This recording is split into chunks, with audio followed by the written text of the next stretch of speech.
Hey we go अस्सलाम वालेकुम and welcome to reacting. मेरा नाम है तंजील और आप देख रहे हैं मेरा YouTube channel reacting. So guys आज हम रिएक्ट करने वाले हैं बीजेपी वर्सेस कांग्रेस में और देखते हैं कौन सी पार्टी ज्यादा पॉपुलर है। आप मुझे कमेंट सेक्शन में जरूर बताइएगा कि आपकी फेवरेट पार्टी कौन सी है और इस बार चुनाव में आप किस पार्टी को वोट डालने वाले हैं। तो वीडियो शुरू करने से पहले वीडियो को लाइक जरूर कर देना। चलते हैं हम अपनी वीडियो की तरफ, let's check it out. BJP versus Congress, ये हमारे देश में एक ऐसा टॉपिक है जिस पर हमेशा ही डिबेट चलती रहती है। यहाँ तक कि अगर आपको डिबेट के लिए कुछ भी टॉपिक नहीं मिल रहा है, आप बीजेपी वर्सेस कांग्रेस का टॉपिक ले लीजिए, आपको डिबेट करने वाले बहुत लोग मिल जाएंगे। तो चलिए आज के इस एपिसोड में इस बात में चर्चा करते हैं कि भारत के डिफेंस सेक्टर में इन दोनों पॉलिटिकल पार्टीज में से किसका कितना योगदान रहा है। और इस एपिसोड में हम 1947 से लेकर 2023 तक इंडियन डिफेंस सेक्टर में जो भी महत्वपूर्ण डेवलपमेंट्स हुए हैं उन सभी को कवर करने वाले हैं। और हमें पता है कि इस टॉपिक पर आप सभी के विचार अलग अलग हो सकते हैं, तो इसलिए आपके जो भी विचार होंगे तो आप उसे इस वीडियो के कमेंट सेक्शन में शेयर कर सकते हैं। और हाँ, एक बात और क्लियर कर देते हैं, इस एपिसोड को बनाने के लिए ना तो हमको बीजेपी ने पैसे दिए और ना ही कांग्रेस ने, और वैसे भी हमारी असली कमाई आप सभी का प्यार और सपोर्ट है जो हम हमेशा चाहते हैं। और इसी नोट के साथ जय हिंद डिफेंस लवर्स, स्वागत है आप सभी का डिफेंस ज्ञान सीरीज के एक और बेहद ही फ्रेश एपिसोड में। So without wasting any time let's begin.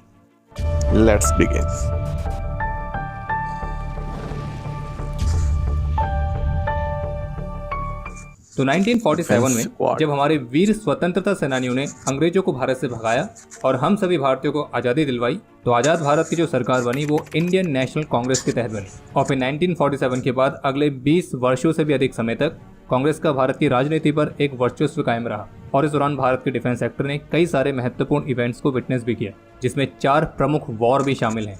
1947-48 का इंडो पाकिस्तान वॉर, फिर 1962 का इंडो चाइना वॉर, 1965 का इंडो पाकिस्तान वॉर और 1971 का बांग्लादेश लिबरेशन वॉर। और अगर वॉर से हटके बात करें तो 1947 के बाद कांग्रेस गवर्नमेंट के तहत ही 1958 में defence research and development organisation यानी कि डीआरडीओ की स्थापना की गई। लेकिन डीआरडीओ को यूटिलाइजेशन जिस तरह से किया जाना चाहिए था तो वो शुरुआत में तो बिल्कुल भी देखने को नहीं मिला।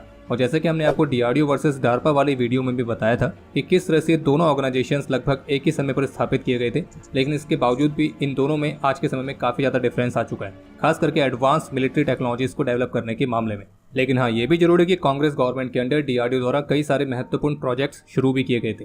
जैसे कि डीआरडीओ का जो सबसे पहला मेजर प्रोजेक्ट था वो था प्रोजेक्ट इंडिगो, जो कि 1960s में शुरू हुआ था। और इसके तहत स्विट्जरलैंड के कोलैबोरेशन के साथ इंटरमीडिएट रेंज की सरफेस टू एयर मिसाइल को विकसित किया जाना था। लेकिन किन्हीं कारणों के चलते कुछ वर्षों के बाद इस प्रोजेक्ट को डिसकंटिन्यू कर दिया गया। लेकिन इसी प्रोजेक्ट इंडिगो ने फिर बाद में प्रोजेक्ट डेविल को लीड किया, और इसी प्रोजेक्ट डेविल के पास से ही हमें 1980s में IGMDP यानी कि integrated guided missile development programme के तहत पृथ्वी मिसाइल का डेवलपमेंट देखने को मिला। इसके अलावा HAL HF-24 मारुत, LC तेजस, जब ये प्रोग्राम शुरू किए गए तब उस समय भी भारत में कांग्रेस की ही सरकार थी। इसके अलावा भारत का पहला परमाणु परीक्षण जो कि ऑपरेशन स्माइलिंग बुद्धा के नाम से जाना जाता है, तो ये भी कांग्रेस गवर्नमेंट के अंडर ही कंडक्ट किया गया था। हालांकि भारत के इस पहले परमाणु परीक्षण को एक पीसफुल टेस्ट की तरह ही दिखाया गया। और ये बात भी स्वीकार करनी होगी कि 1947 में स्वतंत्रता के बाद तत्कालीन प्रधानमंत्री पंडित जवाहरलाल नेहरू द्वारा भारत के न्यूक्लियर प्रोग्राम को ऑथराइज करना एक महत्वपूर्ण फैसला था। इसके अलावा कांग्रेस गवर्नमेंट ने भी अपने कार्यकाल में भारत में स्वदेशी डिफेंस मैन्युफैक्चरिंग को बढ़ावा देने के लिए कई पॉलिसीज पर काम किया है। और ऐसे कई सारे मिलिट्री प्रोजेक्ट्स हैं जिनकी नींव कांग्रेस गवर्नमेंट के कार्यकाल में रखी गई थी और जो अब जाकर कमीशन हुए हैं। जैसे कि कोलकाता क्लास की stealth guided missile destroyer INS Chennai, इसकी नींव रखी गई थी 2006 में और एक कमीशन हुई 2016 में। और इसी तरह से और भी कई सारे मिलिट्री प्रोजेक्ट्स हैं। और कांग्रेस गवर्नमेंट ने भी डिफेंस सेक्टर में आत्मनिर्भरता की महत्वता को समझा और डिफेंस प्रोडक्शन पॉलिसी 2011 को रिलीज किया, जिसका प्रमुख उद्देश्य था डिफेंस सेक्टर में आत्मनिर्भरता को प्रमोट करना। इसके अलावा डिफेंस पर्सनल के वेलफेयर को इंप्रूव करने पर भी काफ़ी ध्यान दिया गया, फिर चाहे सैलरीज को बढ़ाना हो या फिर उनके एकोमोडेशन या मेडिकल फैसिलिटीज़ को और बेहतर करना हो। लेकिन कांग्रेस गवर्नमेंट का अगर आप पूरा कार्यकाल देखेंगे तो आप ये भी पाएंगे कि अधिकतर समय उनकी जो अप्रोच थी वो डिफेंसिव रही है। और डिफेंस रिफॉर्म्स को लेकर किए गए उनके ऐसे कई सारे प्रोमिसेस हैं जो पूरे नहीं हुए हैं या फिर उन्हें पूरी तरह से इंप्लीमेंट नहीं किया गया है। और अगर इंप्लीमेंट किया भी गया है तो जो आउटकम आना चाहिए था वो आउटकम एक्चुअल में नहीं आया है। बाकी मिलिट्री प्रोजेक्ट्स में bureaucratic delays, research and development के लिए फंडिंग की कमी, टेक्नोलॉजिकल गैप्स, तो ये भी कांग्रेस गवर्नमेंट के कार्यकाल में देखे गए। इन सबके अलावा राष्ट्र सुरक्षा के लिए सबसे महत्वपूर्ण चीज़ों में से एक प्रॉपर बॉर्डर इंफ्रास्ट्रक्चर, तो उनको भी विकसित करने पर कांग्रेस गवर्नमेंट के समय ज़्यादा ध्यान नहीं दिया गया, खास करके चीन के साथ लगी सीमाओं पर। अब अगर बात करें बीजेपी गवर्नमेंट का इंडियन डिफेंस में कैसा इंपैक्ट रहा है, तो कांग्रेस गवर्नमेंट की तुलना में भारत की राजनीति में बीजेपी गवर्नमेंट का जो कार्यकाल है वो कम है।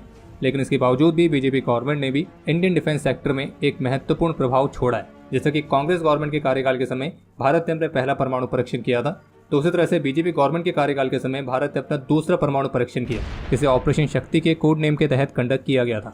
और सफल परीक्षण के साथ ही तत्कालीन प्रधानमंत्री श्री अटल बिहारी वाजपेयी जी ने भारत को एक full fledged nuclear state declare किया। और ये दूसरा परमाणु परीक्षण जरूरी इसलिए भी था ताकि इससे भारत के एडवर्सरीज खासकर चीन और पाकिस्तान को सीधा संदेश जाए कि भारत के पास डिफेंसिव ही नहीं बल्कि ऑफेंसिव कैपेबिलिटीज भी हैं। इसके अलावा बीजेपी गवर्नमेंट ने अपने कार्यकाल में स्वदेशी डिफेंस मैन्युफैक्चरिंग को प्रमोट करने के लिए ऐसे कई सारे इनिशिएटिव्स को शुरू किया जो कि आज के समय में भारत के डिफेंस सेक्टर को एक अलग लेवल पर ले जा रहे हैं। फिर चाहे वो मेक इन इंडिया वाला इनिशिएटिव हो या फिर स्वदेशी मैन्युफैक्चरिंग को बढ़ावा देने के लिए नेगेटिव इंपोर्ट लिस्ट को जारी करना। इसके अलावा बीजेपी गवर्नमेंट की तरफ से बॉर्डर इंफ्रास्ट्रक्चर के डेवलपमेंट पर काफी ज्यादा ध्यान केंद्रित किया गया है। बाकी थिएटर कमांड्स को बनाना और फैक्ट्रीज की एफिशिएंसी को बढ़ाने के लिए उनका निगमीकरण करना, डिफेंस सेक्टर में प्राइवेट सेक्टर स्टार्टअप्स एमएसएमईज इन सभी को बढ़ावा देना। तो ये वो सारे इनिशिएटिव्स हैं जो कि आज के समय में भारत के डिफेंस एक्सपोर्ट को एक बहुत महत्वपूर्ण बढ़ावा दे रहे हैं। इसके अलावा बीजेपी गवर्नमेंट के कार्यकाल के तहत ही मिशन शक्ति के तहत भारत ने अपनी पहली एंटी सैटेलाइट मिसाइल का भी परीक्षण किया था। इसके अलावा इंडियन एयरफोर्स के लिए 36 रफाल फाइटर्स, 83 LCA तेजस MK1A, K9 हाविट्जर्स, MS-60R Romeo helicopters, US की कैट्स वाली धमकी के बावजूद S-400 एयर डिफेंस सिस्टम की डील को साइन करना। तो ये कुछ ऐसी महत्वपूर्ण डिफेंस डील्स हैं जो कि बीजेपी गवर्नमेंट के कार्यकाल के दौरान साइन की गई थी। लेकिन इसके अलावा बीजेपी गवर्नमेंट ने अपने कार्यकाल में कुछ ऐसे फैसले भी लिए जिनमें से कुछ फैसलों ने पूरी दुनिया भर में भारत की एक अलग इमेज बनाई, लेकिन कुछ फैसले ऐसे भी थे जिन्होंने देश में एक अलग तरह की कंट्रोवर्सी क्रिएट करी। लेकिन इन पर आगे बात करने से पहले अगर आपने अभी तक डिफेंस स्क्वाड की मोबाइल एप्लीकेशन को डाउनलोड नहीं किया है तो आज ही डाउनलोड करें और एक्सपीरियंस करें डिफेंस की दुनिया को एक बिल्कुल ही अलग तरीके से। और हमारी मोबाइल एप्लीकेशन का लिंक इस वीडियो के डिस्क्रिप्शन में दिया गया है। और अब वापस से आते हैं वीडियो के मेन टॉपिक पर और बात करते हैं बीजेपी गवर्नमेंट के अंदर लिए गए कुछ बेहद ही खास फैसलों के बारे में।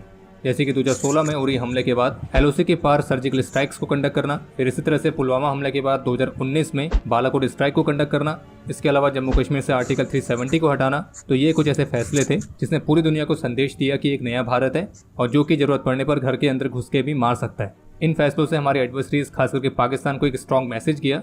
इसके अलावा इनसे देश का मोराल भी बूस्ट हुआ और बीजेपी गवर्नमेंट ने इस तरह के स्ट्रॉन्ग डिसीजन से नेशनल सिक्योरिटी के मामले में अपने एक मजबूत पक्ष को भी प्रदर्शित किया कि वो देश की सुरक्षा के लिए पूरी तरह से प्रतिबद्ध हैं। लेकिन कुछ ऐसे फैसले भी थे जिनसे कंट्रोवर्सी भी हुई, जैसे कि अग्निपथ वाली स्कीम, जिसके बाद पूरे देश भर में हिंसक प्रदर्शन देखने को मिले थे। और इस पॉलिसी को लेकर अभी भी सबके अलग अलग विचार हैं, कोई इसके पक्ष में है तो कोई इसके पक्ष में नहीं है। और बाकी ये फैसला हमें किस तरह का आउटकम देगा तो वो हमें आने वाले कुछ समय में मालूम पड़ेगा। इसके अलावा OAB के जो निगमीकरण करने वाला फैसला था तो उसको लेकर भी ओपोजिशन पार्टी से सरकार को काफी ज्यादा क्रिटिसिज्म देखने को मिला था, लेकिन जो आम जनता थी उनमें से अधिकतर का ओपिनियन गवर्नमेंट के पक्ष में ही था, क्योंकि ये फैसला खास करके OAB की एफिशिएंसी को बढ़ाने के लिए ही लिया गया था। और अगर देखा जाए तो उसके पॉजिटिव रिजल्ट्स अब देखने को मिल भी रहे हैं। इसी तरह से आर्टिकल 370 को जो हटाने वाला फैसला था तो इसने भी भारत की नेशनल सिक्योरिटी में एक बहुत बड़ा योगदान दिया है। और जैसे कि अभी कुछ ही दिनों पहले रिपोर्ट्स आई थी जिन्हें बताया गया कि आर्टिकल 370 हटने के बाद से जम्मू कश्मीर में जो पत्थरबाजी वाले मामले होते थे उनमें 99% तक की गिरावट देखी गई है। और अगर हम बीजेपी गवर्नमेंट के पिछले डेकेड के डेवलपमेंट्स को देखेंगे, यानी कि 2014 के बाद से, तो फिर उस दौरान आपको इंडियन डिफेंस सेक्टर में बीजेपी गवर्नमेंट का एक मेजर इम्पैक्ट देखने को मिलेगा। फिर चाहे इंडियन आर्म फोर्सेस को Rafale, Apache, Chinook, S-400 air defence system, 6 और assault rifles, AK-203 assault rifles, K9 हाविट्जर्स, तो इस तरह के एडवांस वेपन प्लेटफॉर्म्स के साथ इन्हें मॉडर्नाइज करना हो, या मेक इन इंडिया और आत्मनिर्भर भारत इनिशिएटिव्स के साथ स्वदेशी डिफेंस प्रोडक्शन को बढ़ावा देना हो, या फिर उभरते हुए कुछ नए डोमेन जैसे कि साइबर वॉरफेयर, स्पेस वॉरफेयर, इन सभी के लिए डेडिकेटेड एजेंसी को स्थापित करना हो, और या फिर बॉर्डर इंफ्रास्ट्रक्चर को महत्वपूर्ण तरीके से बढ़ावा देना हो। तो इस तरह के कई सारे महत्वपूर्ण डेवलपमेंट्स इस दौरान हुए हैं। इसके अलावा कई ऐसे डिफेंस रिफॉर्म्स हैं जो फिलहाल अभी अंडर प्रोग्रेस हैं, लेकिन उन पर काफी तेजी से काम हो रहा है। इसके अलावा बीजेपी गवर्नमेंट के पिछले 9 वर्षों के कार्यकाल में भारत का जो डिफेंस एक्सपोर्ट है उसने एक नया बेंचमार्क सेट किया है, जो कि है 16,000 करोड़ रुपीस का। और जैसे कि अभी हाल ही में भारत सरकार की तरफ से जो ऑफिशियली डेटा जारी किया गया था उसके मुताबिक पिछले 9 वर्षों में भारत का जो डिफेंस एक्सपोर्ट है वो 23 टाइम्स बढ़ा है। हालांकि ऐसा नहीं है कि 2014 से पहले डिफेंस एक्सपोर्ट होता ही नहीं था, बल्कि 2014 से पहले भी एक्सपोर्ट होता था और हमने उसका डेटा निकालने का प्रयास किया, पर उसका इंडियन गवर्नमेंट की तरफ से तो कोई डेटा देखने को हमें नहीं मिला, लेकिन सिप्री की तरफ से जो डेटा निकाला जाता है वो जरूर हमें मिल गया। और अब अपने स्क्रीन पर जो ग्राफ देख रहे हैं, ये ग्राफ है सिप्री के मुताबिक भारत के आर्म्स एक्सपोर्ट का। और आप देख सकते हैं कि भारत के आर्म्स एक्सपोर्ट में 2004 से लेकर 2011 तक काफी ज्यादा फ्लक्चुएशन देखने को मिला है, लेकिन 2011 के बाद ये ग्राफ काफी तेजी से बढ़ा है। हालांकि 2019 में ये नीचे को आया है, तो ये वो टाइम है जब पूरी दुनिया में चाइनीज वायरस का संकट छाया हुआ था, तो ऐसे में यहाँ पे एक्सपोर्ट में गिरावट आना सीधी सी बात है। लेकिन 2019 के बाद 2020 में भारत के आर्म्स एक्सपोर्ट ने एक बहुत लंबी छलांग लगाई है। इसके अलावा अगर बात करें भारत के मिलिट्री एक्सपेंडिचर की, तो सिप्री के इस ग्राफ के मुताबिक भारत का जो मिलिट्री एक्सपेंडिचर है वो लगातार हमेशा बढ़ता ही रहा है और ये हमें दोनों गवर्नमेंट के कार्यकाल के समय देखने को मिला है।